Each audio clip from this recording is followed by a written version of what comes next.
again. We know this is what we're meant to do. So we wake up, put our feet on the floor, go and conquer the day like a warrior, like warriors. Cause that's what a tribe does. We got your back so you can relax and focus on all the important stuff, like getting your business done. This is our tribe. We look out for each other. That's right, that's right. This is our tribe. We help each other grow in your business and life. That's right, that's right. No need to panic anymore. We got lots of support and an army of warriors by our side. We fight the good fight when we unite. We fight the good fight when we unite. Cause that's what a tribe does. We got your back so you can relax and focus on all the important stuff, like getting your business done. This is our tribe. We look out for each other. That's right, that's right. This is our tribe. We help each other grow in your business and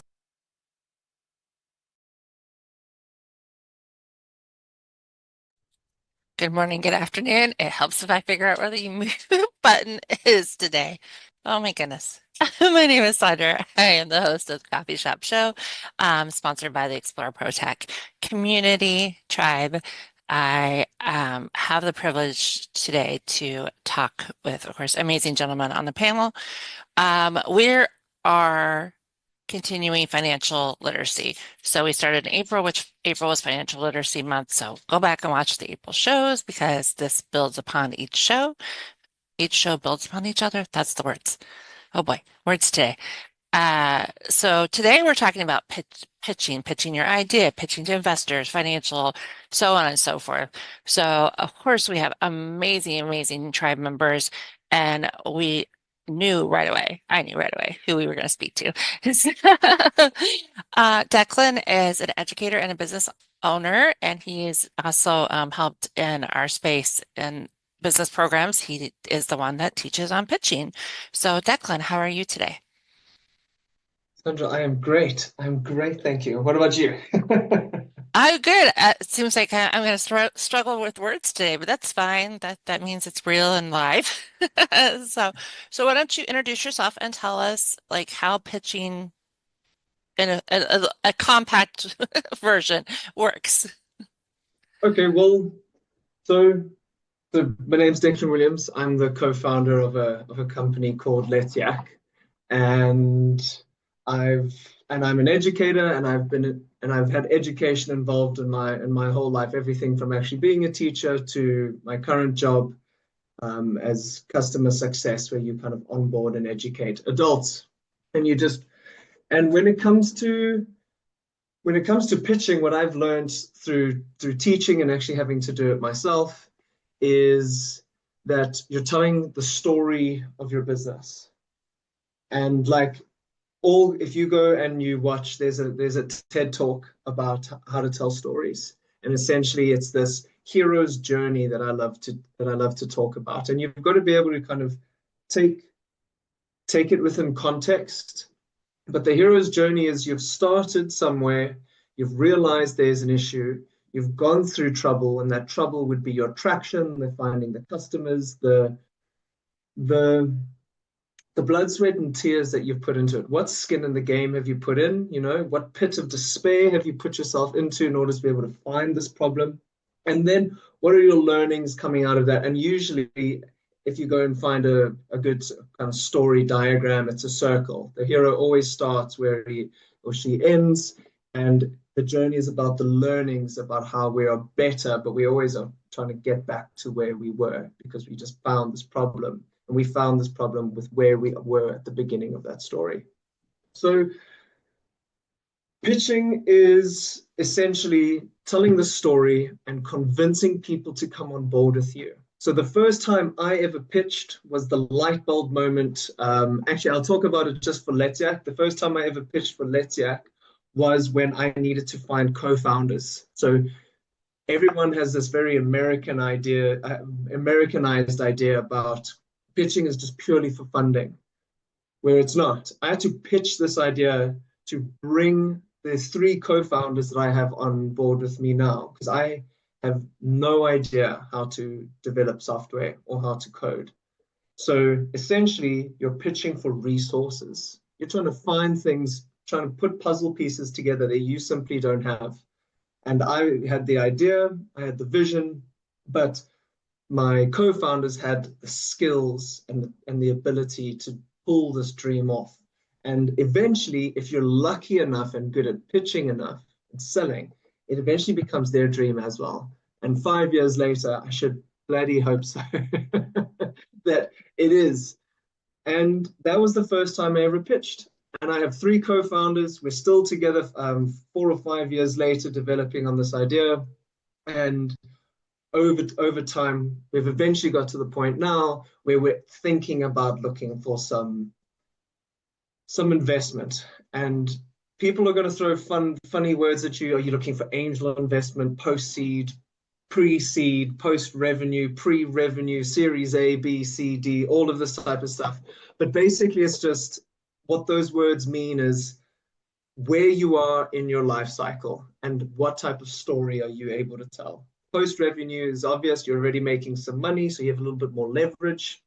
And my recommendation to startup founders would always be just to make sure you have as much leverage as you possibly can, because the more leverage you have, the less you give up in exchange for more resources. Okay, so you can, I've had students who've pitched for office space. Just simple, we'll give you X in exchange for office space or laptops or cloud storage, whatever it might be. And I could go into what these pitch decks look like, but I would recommend just go onto a ChatGPT or Google it or anything. But my 2 tips on how to find a good pitch deck is, 1, if you're going to be pitching for investment and these are formal investors, the best ones that I've found have the pitch deck template on their website. And that is really useful. I really like those investment firms, whether they're private equity, venture capitalists, angel investors. They will give you an idea of what they're looking for. And I really like those investors because it's just, this is what I'm looking for. And they guide you in that direction. There's nothing worse than shooting into the dark, because pitching to an investor, especially if you're asking for money, is intimidating enough as it is. This is why the grant process is also really nice. It can be a bit long and be a bit bureaucratic, but it's spelt out there for you of what you need to give them. And then the last little tip is, and this is what I say to my students, is you've got to make sure that there's this consistent golden thread of your story. If you've told people what the problem is, and this is going to be so obvious, but if you've told people what the problem is, which is usually right after the introduction slide, is the solution. And the solution must obviously relate to the problem that you're solving, right? But then when you go to the problem and you're talking about the market that you're in, obviously that market needs to be having that problem. And it doesn't seem obvious until you're in front of someone and they ask you a really obvious question of, well, Declan, do educators really need an app like this? And then you're sitting there like, oh shit, I didn't even bother finding out, you know? So those are the types of questions that can get you stumbled. The trickiest part is telling that story, because as entrepreneurs, we love to tell stories. We love to really make people feel the problem and love the solution. And then we get to the numbers. And I've got a horror story, which maybe I can tell a little bit later, not in the introduction, where I didn't know my numbers as well enough. And I was in the middle of a competition. And what I learned from that was, if you tell this great story and you can't tell it in the numbers, you're also going to fall short. And it is that big balance. From my experience, I would say the numbers are about 60 to 70% of what you do. You could rock up with a really bad story, but the numbers could tell the best part of your business.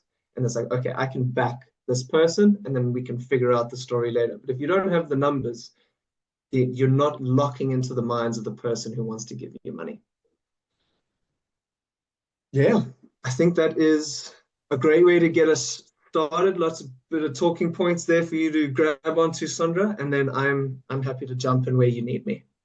I love that. I love that, Declan. Thank you so much. Couple of things stand out to me. Financial is not just money. Resources is just as important as money. So, and we have talked about that through the last couple of weeks, that it's not just about physical money, it can be resources. The other point is that we talked, yes, numbers. We've talked about, you need to know your numbers. You need to understand your numbers. You don't have to be an expert on your numbers, because there are experts out there to help you. But you, as a business owner, need to know your numbers. If you can't explain your numbers to the general public, then yes, how would anybody invest in you if you're like, oh yeah, it's 5,000. Well, what does 5,000 buy? And you're like, I don't know. So it's extremely important. And we literally just talked about grants last week. So that's so funny that you mentioned that the grant process is tedious and goes through it, but has step-by-step instructions, and the fact that it's spelled out, but you need to follow them to a T.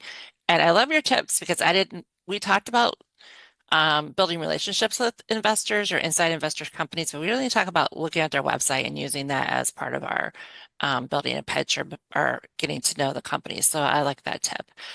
Peter, come on in. Oh, awesome. I think Declan will know the direction I'm going in when I start speaking, but the Ignite program, the last year's Ignite program, where 30 odd students going through from startup, and part of the process was every time they went through a coach, they changed their pitch deck. And the process of them coming up with an idea and then pitching that idea and then going through the next coach, and each coach, as they learn from that coach, their pitch would change. And then they would go on to the next coach and their pitch would change. And when we got to the very end, they basically compiled all that information, and their pitch from the very beginning versus their pitch at the very end is two completely different pitches. And we watched them grow. And Declan, you were part of that journey along with Mr. Levy. It was absolutely phenomenal. I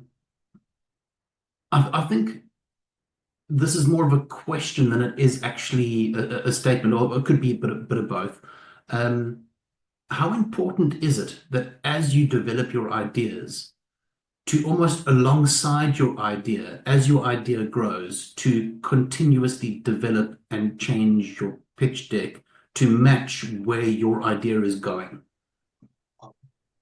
I think maybe I could just put that out there, because we saw students just skyrocket because they had the two almost married with each other. As they grew, their pitches changed. And by the time they got to the end, they knew their numbers, they knew their resources, they knew their target audience, they knew who they were pitching to, they knew the story, they understood the golden thread of the story, and their pitches were, well, I mean, they got to present their pitches in front of an international audience, and they were brilliant.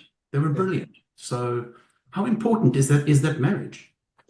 Peter, I think that's such a great question, because I've never thought about this. But my instant kind of gut reaction is, when I attempted to start my first business, it didn't actually get to the point where I can say it started. But when I got to my first business, the first thing people tell you to do is you got to have a business plan. You have a business plan, and the moment you Google business plans, you're looking at anything between 20 to 100 pages, which is completely outrageous. Because before this, I was working on my go-to-market strategy, which I started and finished for the first time in January, February. I'm revisiting it because someone's asked me for it. And I've spent the whole day changing it because of how much has changed. And that's just a 10-page document. Whereas a pitch deck is usually somewhere between 10 and 20 slides, and it is the kind of spark of information. And I think having your pitch deck up to date with your ideas and going is so good, because only recently have I learned the value of writing this stuff down. It's all in my head. I'm the creator. I should know this. And then all of a sudden, you've written nothing down. And then if it's not down on paper, it doesn't exist. And I've paper, digital, you know what I mean?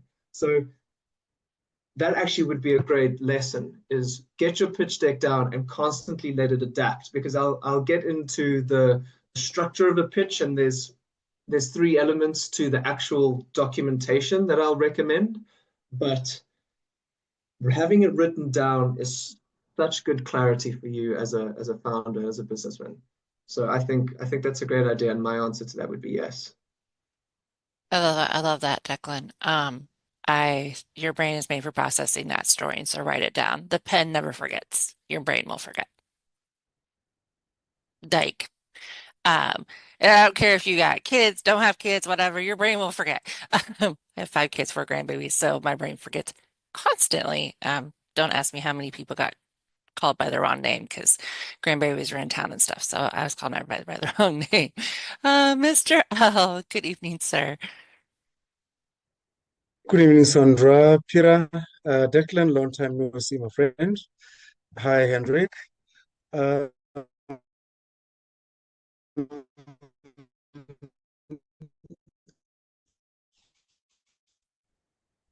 I just want to come in and maybe to know your numbers. Am I still there? Okay. Because for me, Declan, you know I'm in sales. And when you go out and you sell, whether it's a product, whether it's something not visible, you need to be knowing your price list, if I can put it that way. You need to be know when somebody says, I need this product. You need to know how much it is, how much it costs, and if it's a dozen or half a dozen or 6 dozens, how much it's gonna cost. Okay. Now imagine going to ask for an investment and you don't know where your company is standing first financially, how much you need to solve the problem that you want them to help you solve. I mean, it's going to be an absolute disaster. So for me, knowing the numbers is absolutely important for bringing the.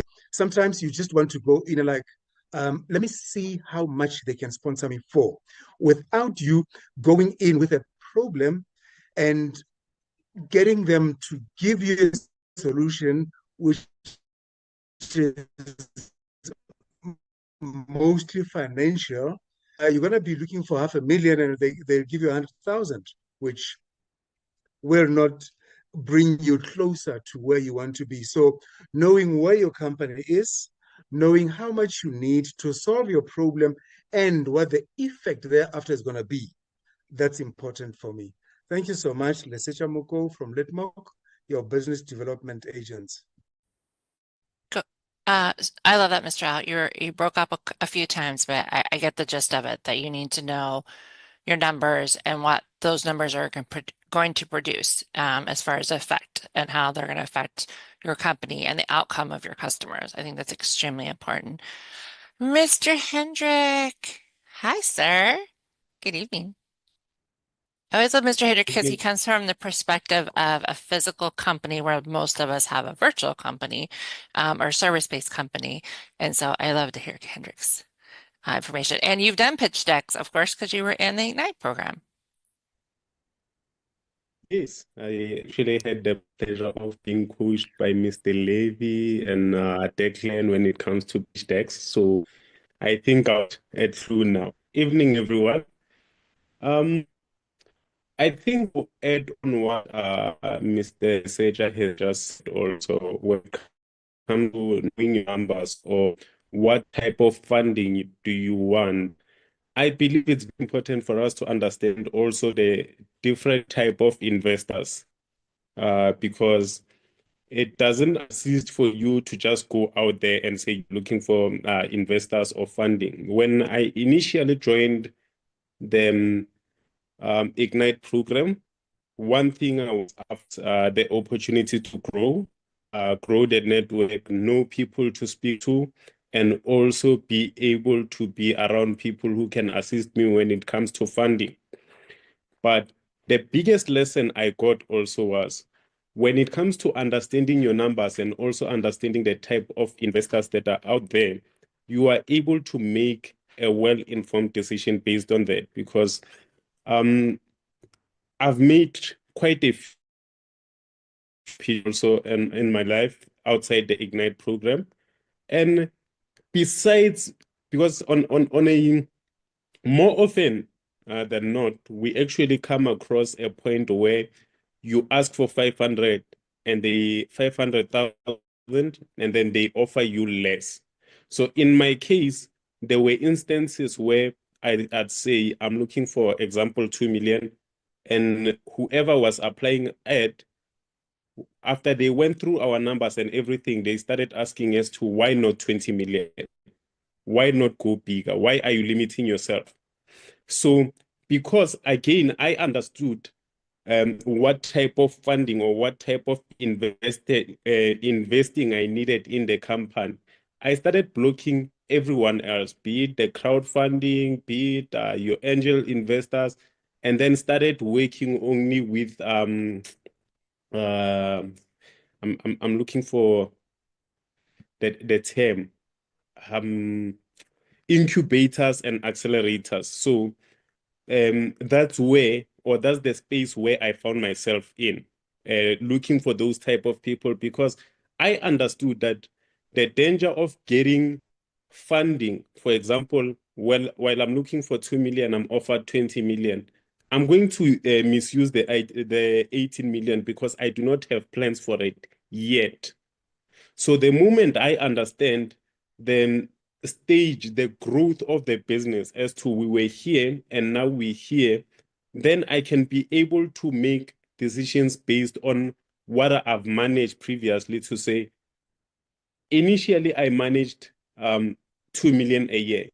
So now just going from 2 million a year to 20 million, it can be overwhelming to most of us, and it can actually lead to the company going under, because now you find yourself owing people, owing funders, you've taken all that money, but you haven't done anything meaningful with it, or that you can show that this is what I've used the money for. Almost most of the things that I wanted funding for, I've literally achieved them, I think 2 years after joining the Ignite program without any funding.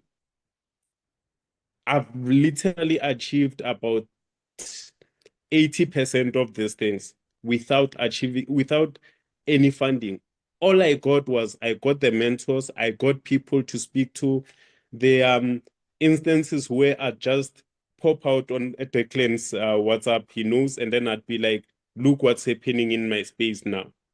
What can we do with this? And then he'd advise. I'd do the same with Mr. Late. So the coach is everyone around me. There are days where I can spend 2 months without saying anything. And then the next day I say something to them. It's like, okay, I'm at the verge of achieving this. How do you think is the best way of going with about it? So when it comes to running the business, the day-to-day decision making, the funding, yes, you need to understand the story, your business, your numbers, and everything tells you. But you also need to have a clear mindset to say, this is where I want to go with this business, and these are the things I want to achieve. That's Hendrick, your lifting and rigging specialist from Mpumalanga. Yay! And everybody's just like cheering. I love it. I love it, Hendrik. Some key points there. Getting education. Like that's what we started April with, was why do you need to be financially literate? Like, why do you need to know this? And you hit it on the head. You needed to know what program you needed to be in, where did you need to get the help with is extremely, extremely important. And then community resources. We've talked about that, the tribe, having people in your corner that you can go to and be like, hey, I achieved this. What is next? As a goal accountability coach, I love that. I'm like, okay, we created that goal. Now, what do you want to do now? And sometimes you don't know because there's that gray area of like, I want to get here, but I need to know what those middle steps are because I got the first one and the second one, but I need the fifth and the sixth. So having people in your corner, your resources is so extremely important. And I can tell you, Declan probably doesn't know a lot about digging specialist, but he can help you figure out how to write a pitch deck. And Mr. Levy can, talk to you about leadership and, Peter can talk about how to use networking to your advantage and things like that. And Mr. L about, a lot of different things, including radio. So knowing the people in your community and your resources so that you can tap into what they're great at, and they don't have to know your industry per se. Would you agree, Declan? Do you have to know everybody's industry to help them?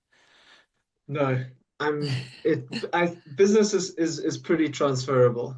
So the skill of that, whether the product is a SaaS product like Lesetja, or whether it's a product like the tribe, because Peter, the tribe is your product, and or whether we're selling lifting machines or doing the services or on radio, we're trying to sell something, and regardless, we're all trying to tap into a certain customer's type of psychology. But Sondra, do you mind if I touch on just two trains of thought that Hendrick had there? Of course, go ahead. So on Hendrick's point about raising money, there is such thing as raising too much, but it comes with a balance. And what that means is you've got to understand the market. So there's a podcast called Masters of Scale, and I started listening to it when I started this first business. And one of them is called Raise More Money Than You Need. And the reason being is because we had just come out of the we were 5 years out of the 2008 financial crisis. And there were a bunch of use cases of startups who had failed because they hadn't raised enough funds prior to the financial crisis. And the startups that had survived out of it had raised too much. So your ability to raise funds is going to depend on the market, right? So with AI and with tariffs and with the political instability at the moment, there's a huge contraction of people's risk appetite towards handing out funds. So if you Google pitch decks at the moment, you'll get a lot of Americanized content where they want you to just have as little bullet points as possible in your deck.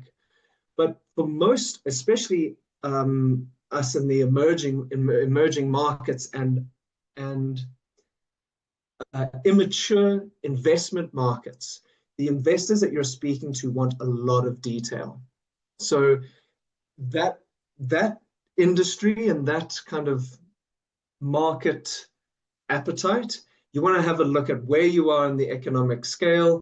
Who are you talking to? What is their appetite? And if people are willing to give you more for the same amount of equity that you're giving up, you need to think about, am I willing to take on a 20 million Rand or $20 million responsibility? Because that's what it is.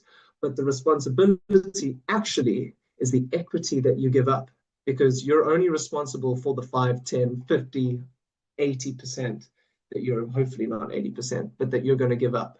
So there's an element of you will need to raise more than you think you need, because we always underestimate, but at the same time, be careful. And then the second train of thought, which is short, is there's also an element of being in a scarce mindset, because entrepreneurs, we thrive on having minimal resources and maximizing them. So you got to think about, well, if I raise too much, there's an element of laziness and relying on what money can buy you at the detriment of the innovation that you're providing.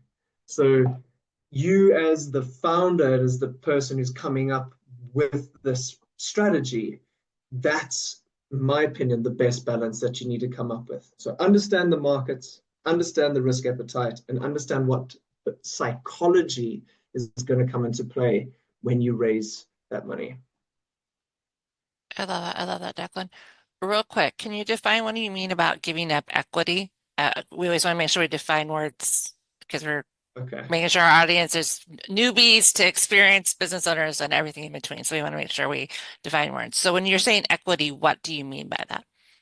So equity is and how you define or come to the value of your business, whether it's worth R1 million, $10 million, whatever it is, but you take the value of your business and let's say it's $1 million, that would be 100%.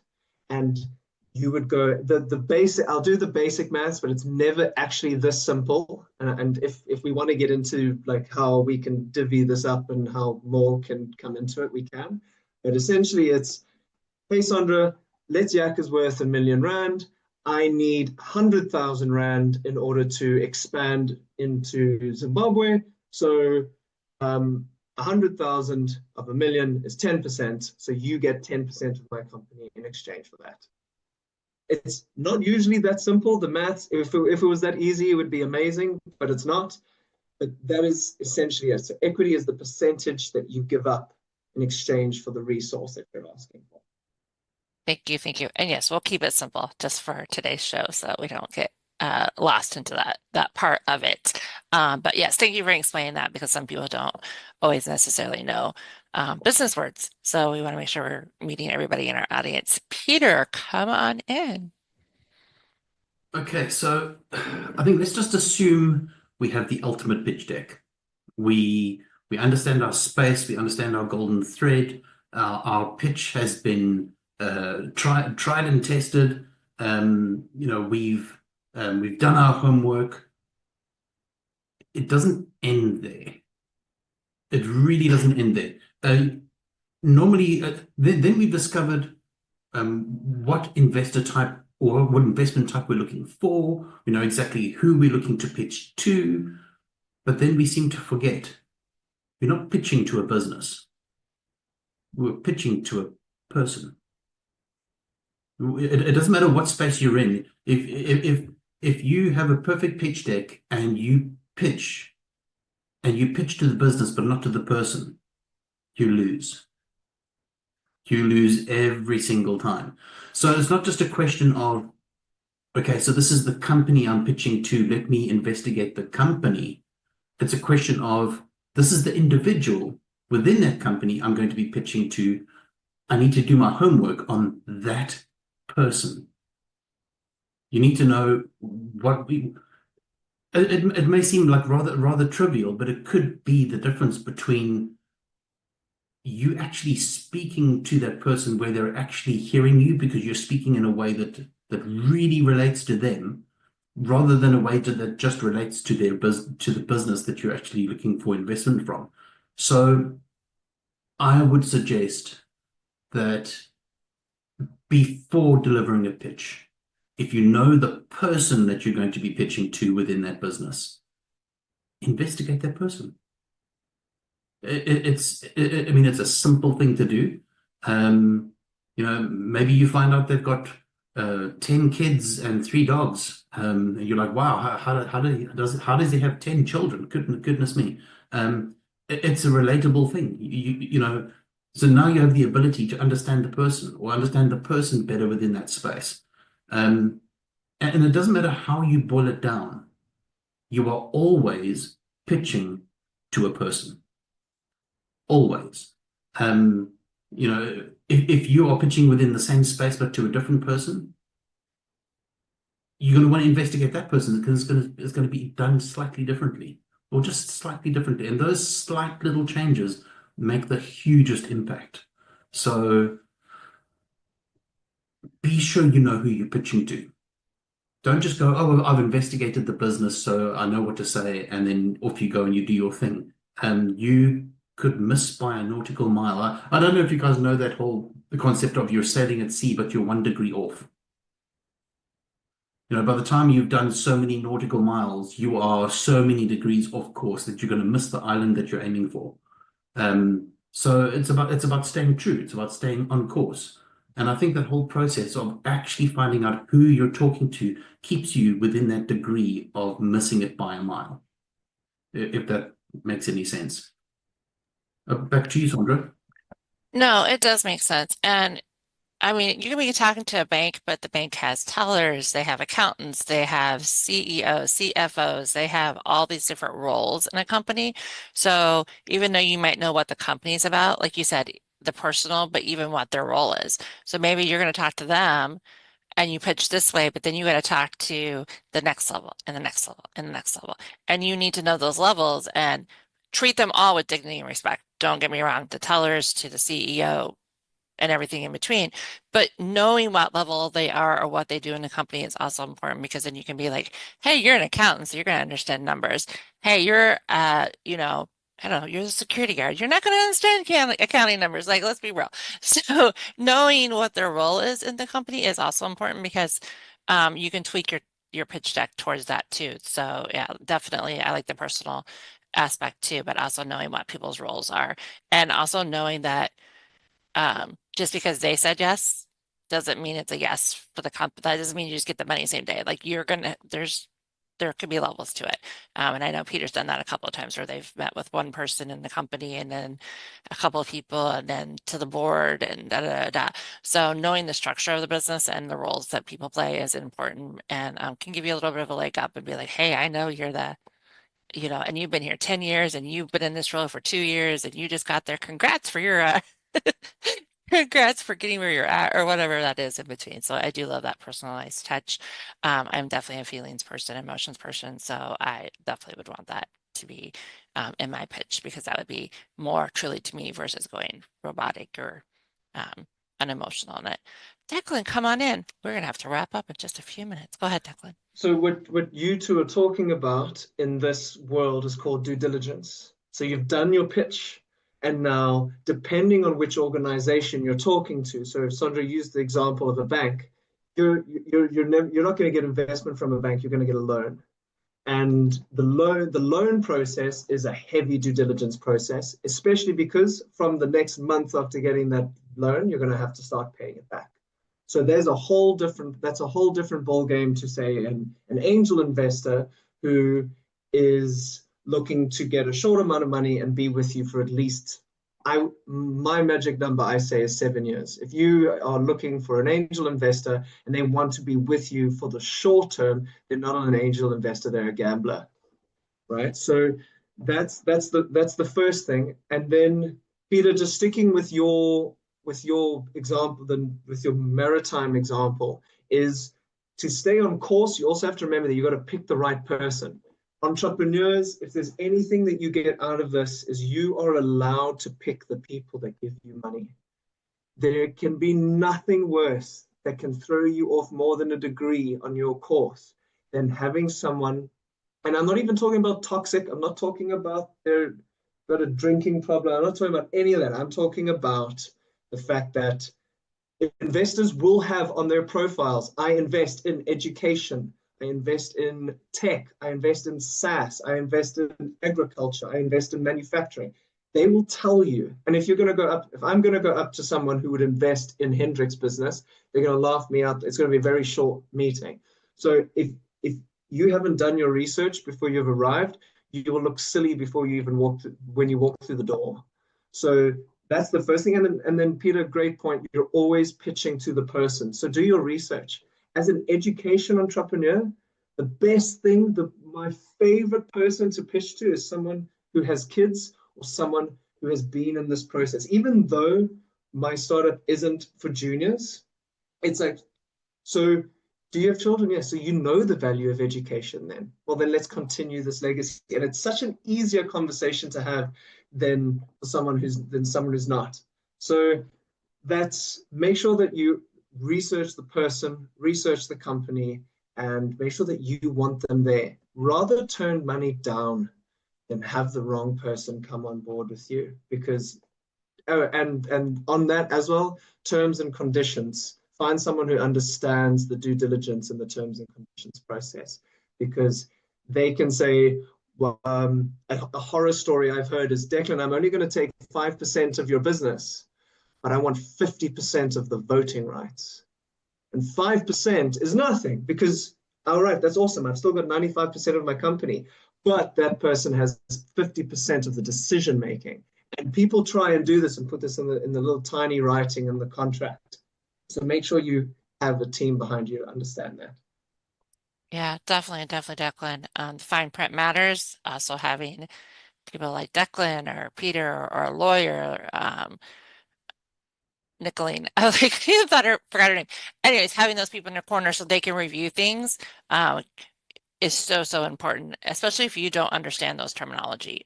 Get people that do know how to use those terms, what those terms mean and what that means to you. Go ahead, Mr. Al, and then we will wrap up. Yes, I just want to bring Peter back in regarding researching the person because you're pitching to a person. After you've found out who the lead in that is, if it's a group of people, then try and find who in the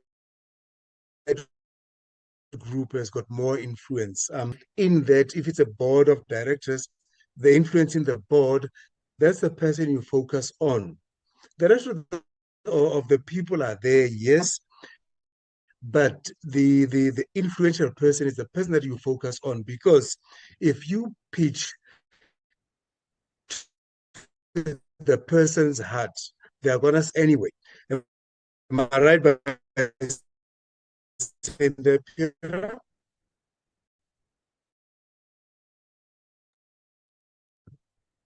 Yeah. Sorry, I'll just add something in there. Your first pitch into a space might not be the person that actually makes the decisions, that is the decision maker. So that pitch will be to that person because you want that person to guide you to the decision maker. But once they have guided you to a decision maker, your pitch will change because now you're pitching to a different person. So sometimes you have to go through multiple pitches in one space just to get to the point where you're actually pitching to the person that makes the decision. So if you're always following the person, you stand a better chance. To the degree that some of the people that you pitched to previously will support you in pitching to the person you need to pitch to. That's how valuable that space is. So 100%, always pitch to the person. You're creating ambassadors as you go along. Sorry, Sondra. No, that's fine. We call it gatekeeping. So who is the gatekeeper? Who actually holds the keys? And that's the person you want to get in good with. Who is the gatekeeper? You've got there's levels. There's just levels to almost every business, even small businesses still have gatekeepers. I can think of a couple of my clients that are that way. I am the gatekeeper. Like, to get to them, they have to go to me, as an assistant, and so on and so forth. And again, treat everybody with respect and dignity, and of course, act like you're pitching to them, even if they are not the decision maker, still pitch to that person. So Declan, final thoughts, tips, I'll give you like 2 minutes. Go for it. So final thoughts is, remember, you're always telling a story. And in my experience, 9 times out of 10, you're selling yourself and the team and your ability to do this. And as you go along this journey, all you're doing is collecting evidence that says that you can continue walking along this journey, and this journey is going to lead to success. That's what you're doing. So it becomes a lot easier. So for example, Hendrick is a lot more successful, a lot more along the lines on his journey. So his pitch is going to be completely different, because he's going to say, guys, we're going here, but look, we've already done this. So that's how I can prove to you that we're here. So he has to rely on the story less because he's got evidence that the story is already working. Whereas, I mean, I'll stick with myself as the example. I still have to sell the dream in order to gain this evidence. So as you go along, make sure that you keep collecting this evidence. Then the last little point, because I don't want anyone to leave here without knowing what you're going to do, is I have not 3 documents, but there are 2 documents and 3 ways to think about them. When you approach an investor, there are 2 things that can happen. Not 7 times out of 10, they're going to say, send me your deck. send me your pitch deck, right? The other time, you're going to meet with them first and pitch. It's never happened to me where I've pitched with my deck first. I've always sent something through, but so that means that you need to have 2 documents with you. Document number 1 is your detailed pitch deck. I use Canva now, but PowerPoint is fine. Keep it simple, all that type of stuff. We can do a pitch deck thing maybe into the future, but keep it simple, and it's going to be detailed. It has to be detailed. You've got to sell the dream.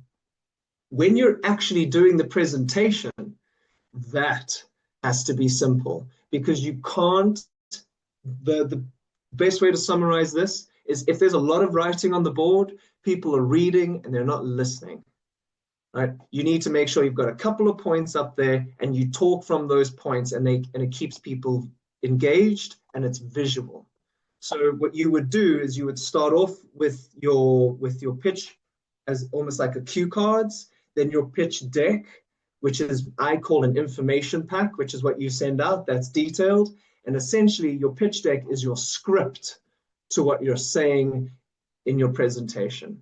So make sure that you have both side by side, your information pitch deck and your presentation pitch deck. And one leads into the other, because if you have managed to get into the room to do the pitch, then people are going to ask you for more information. Okay, and also don't panic. If you don't have the information on you, say, or if someone asks, this is also a great piece of advice. If someone asks you something you don't know, just say, oh, that's a great question. I'll have to get back to you on that. I don't have that information on me. Look, if it's your company name or how much you sold last year, it's one thing. But if it's complex information, there's nothing more humbling and revealing about who you are as a founder than admitting that you don't know something and saying, I'll get back to you on that, and then get back to them the next day to show that urgency. So pitch, show up as yourself, make sure you arrive respectful, understand the demographic that you're pitching to, and be yourself, and make sure you sell the dream. Declan, how can people find you? We will definitely put your links in the show notes, but how can people find you? How can they find me? If they'd like to talk to you. You can find me on LinkedIn. You can find me on all social media. If you go to letsyak.com, we've got a little sign up thing that'll give you a direct, that'll send me an email telling me that you're looking for me. And yeah, watch the space, because hopefully Lesetja is going to launch soon. Awesome. Awesome. Thank you so much, Declan. Grateful for you coming today. Yes. So speaking of show notes, we are grateful for Susan, who does our show notes. She does our cover for YouTube. She turns this into a podcast. Please, please, please subscribe, like, and share if you got something out of this. I know some people on the live chat were saying they learned something. Drop that in the comments of the show. Share it with people and say, hey, this is what I learned today about pitch decks, or this is how I learned about investors or equity or anything that you learned. Please, please share. We want to reach people worldwide. We do reach we don't want to. We do reach people worldwide. We just want to increase that because I am on the opposite side of the world of all of these gentlemen. So we are a worldwide program. Definitely love that. We want to give Somerville a shout out. She is the I don't know, what do you want to say? The brain power behind Peter, her and Nestine. She's the doer. So she holds the gate keys. So she unlocks the keys for people. And she does lots of things, from emails, social media, and everything in between. The saying is, get yourself a Somerville, you just can't have ours. My name is Sondra. I'm the owner of Get It Done Coaching, and I help people reach their goals by creating bite-sized action plans to reach your goals, helping you find resources like we've been talking about.